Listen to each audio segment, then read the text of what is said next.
రాష్ట్రంలో కొత్తగా 12 వృద్ధాశ్రమాలు ఒక్కో దానికి 25 లక్షలు మంజూరు చేసిన కేంద్రం.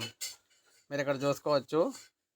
ఏ అదనపు ఆదరవు లేకుండా ముదిమిలో ఇక్కట్లు పడే అవ్వాతాతలకు అండగా నిలిచేలా కూటమి ప్రభుత్వం అడుగులు వేస్తుంది. వారిని హక్కున చేర్చుకొని ఆదరించేందుకు వృద్ధాశ్రమాల ఏర్పాటుకు ఉపక్రమించింది. అవసరమైన చోట ఏర్పాటుకు ఇప్పటికే కేంద్రానికి ప్రతిపాదనలు పంపగా తాజాగా 12 వృద్ధాశ్రమాలు మంజూరయ్యాయి. కేంద్ర ప్రభుత్వం దేశవ్యాప్తంగా 32 వృద్ధాశ్రమాలు కేటాయిస్తే ఎక్కువ మన రాష్ట్రానికే దక్కాయి. అత్యధికంగా తిరుపతి జిల్లాకు 4, వైఎస్ఆర్ జిల్లాకు 2, పార్వతీపురం, మన్యం, అనకాపల్లి, కాకినాడ, ఎన్టీఆర్, పల్నాడు, శ్రీ సత్యసాయి జిల్లాలకు ఒక్కొక్కటి చొప్పున కేటాయించింది. ఒక్కో ఆశ్రమానికి కేంద్రం 25 లక్షలు మంజూరు చేసింది. వీటిని స్వచ్ఛంద సేవా సంస్థలు నిర్వహించనున్నాయి. కేంద్రం ఆర్థిక సాయంతో స్వచ్ఛంద సంస్థల ఆధ్వర్యంలో నడుస్తున్న వృద్ధాశ్రమాలు రాష్ట్రంలో 68 ఉన్నాయి. ఆశ్రమంలో కనీసం 25 మంది ఉంటే కేంద్రం ఏటా 21 లక్షలు మంజూరు చేస్తుంది.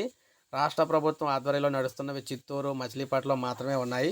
ఇవి కాక ప్రైవేటువి 100కు పైగా ఉన్నాయి. వీటిని కొందరు ఉచితంగా నిర్వహిస్తూ ఉండగా మరికొందరు డబ్బులు తీసుకుంటున్నారు. వీటికి ఉన్న ఆదరణను చూసి 2019 ఎన్నికల ముందు జగన్ మండలానికో వృద్ధాశ్రమం ఏర్పాటు చేస్తామన్నారు. తన పాలనా కాలంలో ఒకటి కూడా అందుబాటులోకి తీసుకురాలేదు. ఇప్పుడు కూటమి ప్రభుత్వం కొత్తగా 12 వృద్ధాశ్రమాలను అయితే తీసుకొచ్చింది.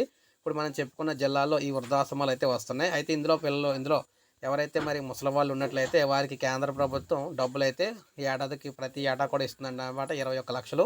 సో ఇది మనకి ఒక మంచి శుభవార్త అని చెప్పుకోవచ్చు. ఏపీలో ప్రభుత్వం పెద్దవారి కోసం తీసుకునేది ఒక మంచి శుభవార్త అని చెప్పొచ్చు. ఒక లైక్ చేయండి, సబ్స్క్రైబ్ చేసుకోకపోతే మన ఛానల్ సబ్స్క్రైబ్ చేసుకొని ఫాలో